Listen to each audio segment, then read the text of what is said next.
104.9 Sunshine FM, Cowboy Kryptonite there with Chris Bootsley. He gets you dancing, but you know what? If you don't want to go dancing, you can always go fishing. Well, let me tell you, Trace, our next guest, you said it was a busy night, it certainly is. Well, our next guest is a storyteller and he loves going fishing. Can you imagine what happens when you get a storyteller telling stories about fishing? Of course, the man we talk about is John O'Day. The single is sitting at number 5 this week. It's been in the charts for 9 weeks and it's creating a huge sensation right here in the capital of fishing, the Sunshine Coast. Yeah. And we welcome John O'Day now. John, mate, congratulations on a song that's just, it's really encaptured the local fishing people here.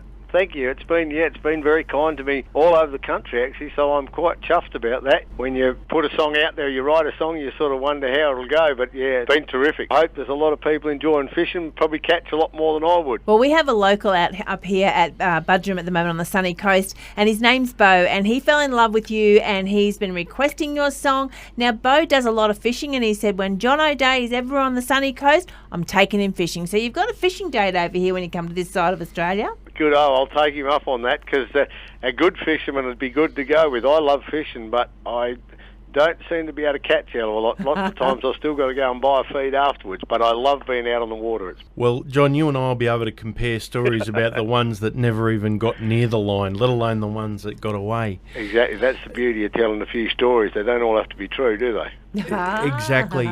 Mate, I mentioned there at the intro that you're a storyteller. How long have you been telling stories with your guitar? I released my first album about a bit over 10 years ago, which was of my stuff, and the 6 albums I've done are basically all original material, except for probably about 6 songs over the whole time. And years before that, I farmed for 30 years, and the last 10 I've been doing music full-time, basically. So I say to people now I've got an excuse to pick my guitar up 7 days a week and I don't have to justify it or anything because it looks after itself. So I think as a kid I started, probably 17, 18, I started trying to put pen to paper, but it was probably from about 2000 onwards, I suppose, that I seriously started to write them. You know, you write or stuff or songs, and songs I call throwaway that at times you think, oh yeah, they're all right, but when you go back and look at them you think, oh, I don't know.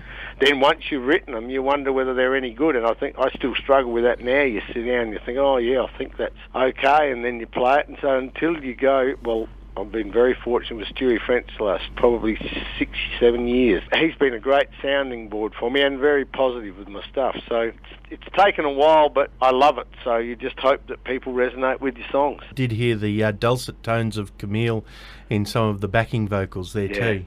And also, there's a duet on there with Camille too. And yeah, I was talking to Anna Rose the other day. I've got an article coming in Capital News in April, and she had a little quote there that her voice was like as smooth as melted chocolate, and I reckon that's a pretty good sum up of her. She's just an amazing singer. And such a beautiful person too. The whole family's just lovely. Yes. Now, John, you're still sitting in the top 10 here at the Country Tracks. This week we're sitting in at number 5. That's cool. I had a quick look at because, you know, we're sort of talking about how do we get songs relatable to people, because the women always are singing about the breakup songs and, you know, they're going to get their own back and things like that. And having a look at our top 10 at the moment, we've got a bit of tears throwing over the bar there because she's done the dirty. One guy's going, well, I like beer, so I really don't care what's going on. You go, well, I'm going fishing.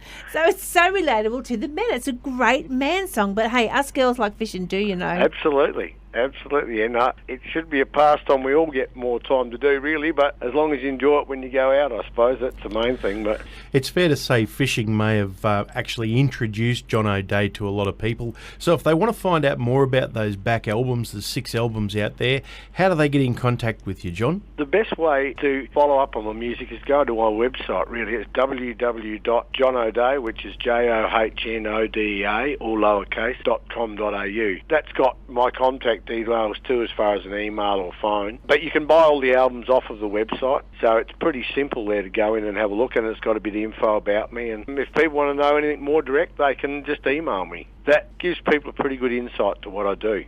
Well, there you go, folks. Get out there, get onto all the W's, johnodea.com.au. You'll also find that on our website as well. We'll get you straight through to there and take yourself fishing with John O'Day. Thanks, John, and we're going to play it right now. Congratulations again. Country Tracks Top 40, still sitting in the top 10 with fishing. Thank you so much for your support. I appreciate it immensely.